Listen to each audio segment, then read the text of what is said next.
முதல்ல வந்து இந்த நேயர்களின் புரிதலுக்காக இந்த வக்ஃபு நிலம்னா ஏதோ இஸ்லாமியர்களுக்கு சொந்தமான நிலம்ன்ற ஒரு தோற்றம்லாம் இருக்கு.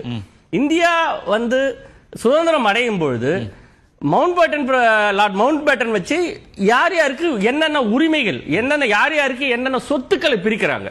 சொத்துக்களை பிரிக்கும் போது அப்பொழுது இருக்கக்கூடிய இந்துக்களுக்கு சொந்தமான திருக்கோயில்களை பிரிக்கும் பொழுது அந்த சொத்துக்கள் எல்லாமே மன்னர்களால் கட்டப்பட்டது. மக்கள் வரி பணத்திலிருந்து தான் மன்னர்கள் அந்த கோவில்களை கட்டினார்கள். அப்ப அந்த கோவில்கள் எல்லாம் அரசு தான் மன்னரை வந்து கவர்மெண்ட் ரீப்ளேஸ் பண்ணுது.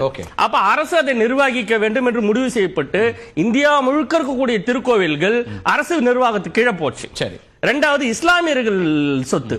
இஸ்லாமியர்கள் இப்ப நாம சொல்ற வக்ஃப் பண்றது, வக்ஃப் என்பது ஒரு தானம். அதன் பெயர் வந்து தானம்.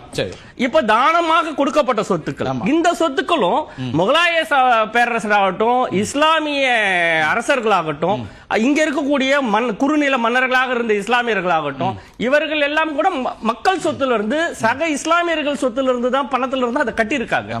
அதனால அதையும் அரசுதான் நிர்வகிக்க வேண்டும் என்று சொல்லி அதற்கு தனியாக வக்ஃப் போர்டு உருவாச்சு.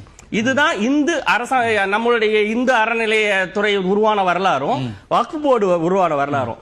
சர்ச்சுகள், கிறிஸ்துவ சர்ச்சுகள், இந்த சர்ச்சுகளை எப்படி கட்டினார்கள் என்றால் அப்பொழுது இருக்கக்கூடிய பிரபுகள், அப்போது இருக்கக்கூடியவர்கள் சொந்த பணத்தில் கட்டியிருக்காங்க. அடுத்தது மிஷனரிஸ் வெளிநாட்டிலிருந்து பணத்தை கொண்டு வந்து சர்ச்சுகளை கட்டினாங்க. ஆகவே அதையெல்லாம் வந்து அவர்கள் வசமே ஒப்படைக்கலாம் என்று ஒப்படைத்தார்கள்.